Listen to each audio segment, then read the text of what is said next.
Hello students, let's quickly go through a short summary. Family is the most basic and ancient unit of society, forming the foundation of love, duty and cooperation as beautifully expressed by Tiruvalluvar. In India, families appear in many forms, mainly joint families with multiple generations living together and nuclear families with parents and children. While English has limited words for relationships, Indian languages have rich vocabulary for specific relations like Bua, Chacha, Mausi, Nani, and others.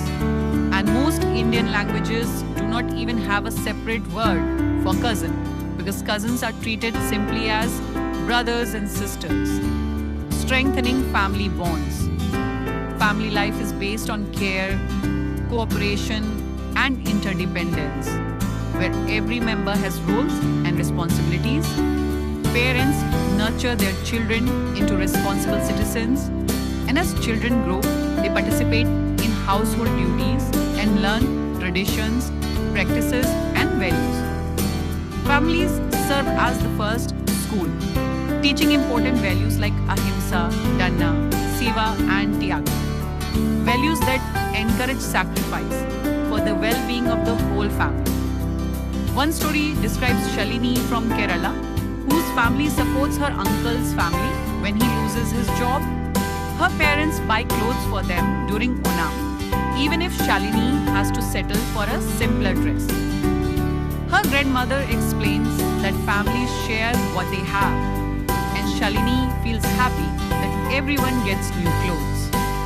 Another story from Meghalaya describes Tenzing's family, where the father and mother share household responsibilities. The grandmother tells wise stories, and the grandfather helps with homework and community issues like power failures or helping neighbors after storms. The family discusses expenses together, practices saving, and demonstrates cooperation and mutual support in everyday life. Families are also connected with others around them, forming communities, groups of people who live, work, or celebrate together.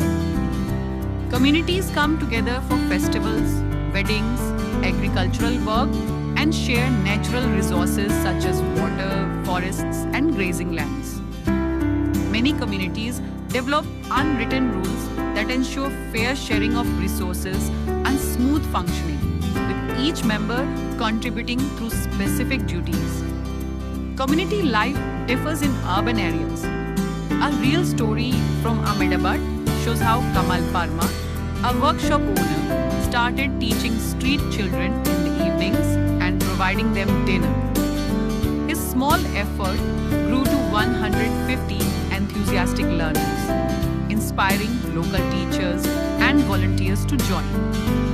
These children, despite sitting on the roadside with noisy traffic, showed deep interest and affection, demonstrating how community support can transform lives. New forms of communities have also emerged, such as residents' welfare associations in cities, which create their own rules for cleanliness, waste management, and shared spaces.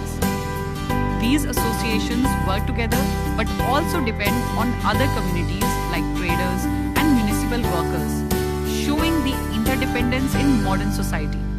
The term community can mean many groups, people of the same jati, region, religion, profession, or interests, like Mumbai's Parsi community, Kerala's scientific community, a village's farming community, America's Indian community, or even communities in school, such as sports teams, NCC, NSS, science clubs, and art groups.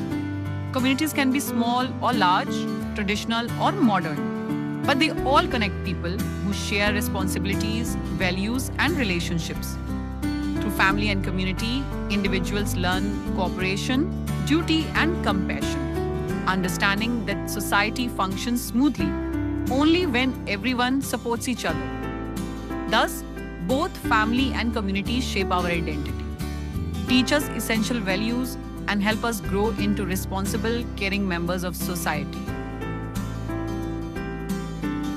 Thank you for watching. Learn smarter and practice better. Download our app.